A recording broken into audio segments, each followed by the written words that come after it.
19ª edizione di Sapori Pro Loco, siamo alla conferenza stampa di presentazione, aria di festa, aria di gioia, perché dopo 2 anni di blocco si riparte con questa meravigliosa kermesse che mette in risalto le peculiarità e le eccellenze del Friuli Venezia Giulia attraverso il lavoro e l'impegno delle Pro Loco.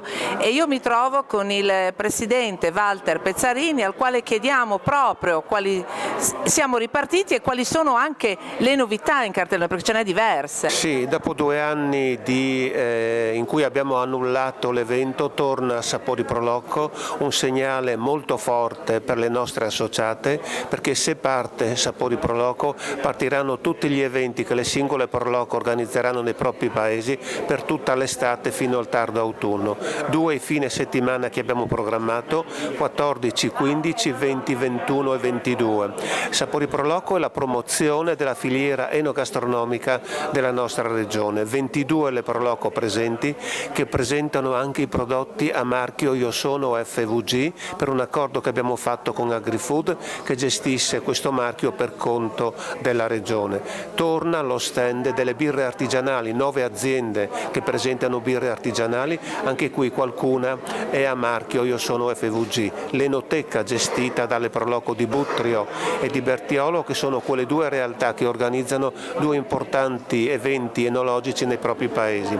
Poi non solo enogastronomia, c'è lo spazio incontri nella Barchessa di Levante con degustazioni guidate di birre, di vini, di formaggio Montasio, spazio anche alla cultura con diversi incontri e momenti culturali. Io ne segnalo solo uno, la premiazione del concorso Iacon dai Geis, considerato che quest'anno è il centenario della sua morte. È stato fatto un concorso organizzato dal Friuli con la collaborazione di 3 comuni che hanno visto il passaggio di questo grande personaggio, che sono Talmasson, Scodroipo e Poccenia, e la collaborazione nostra. Quindi domenica sera la premiazione di oltre 100 elaborati che sono arrivati. Poi spazio ai bambini, non potevamo non tener conto di questo, animazione sul prato della villa, e poi spazio anche il maestro di cucina Germano Pontoni, che con loro proverà a fare i biscotti.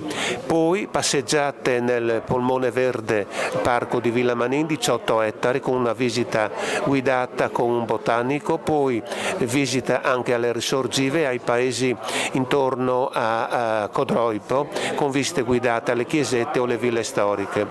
Un rispetto per l'ambiente, perché Sapori Pro Loco da sempre è una festa riconosciuta come ecofesta, perché si utilizzano materiali ecocompostabili o riutilizzabili, e poi raccolta differenziata. Posso dire che il format di Sapori Pro Loco è un modello per le nostre Pro Loco, che poi devono portare nei loro paesi quando tornano a organizzare i loro eventi.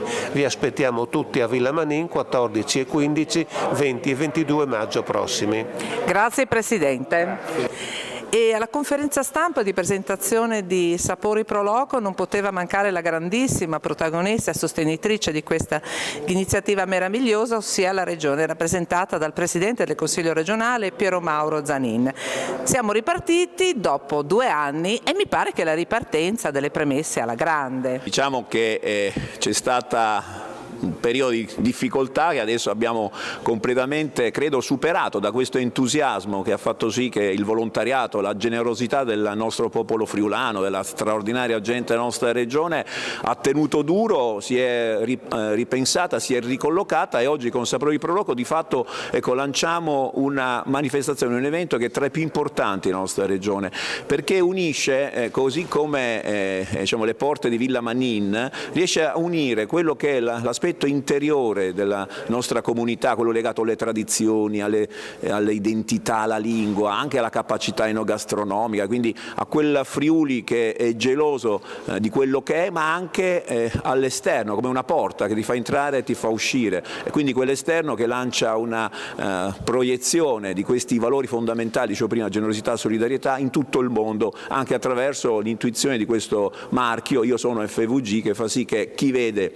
nel mondo quel marchio sa che sta parlando di una comunità forte, di una comunità che in qualche modo sa che ce la può fare e ce l'ha fatta tante volte. Grazie Presidente. Grazie a voi.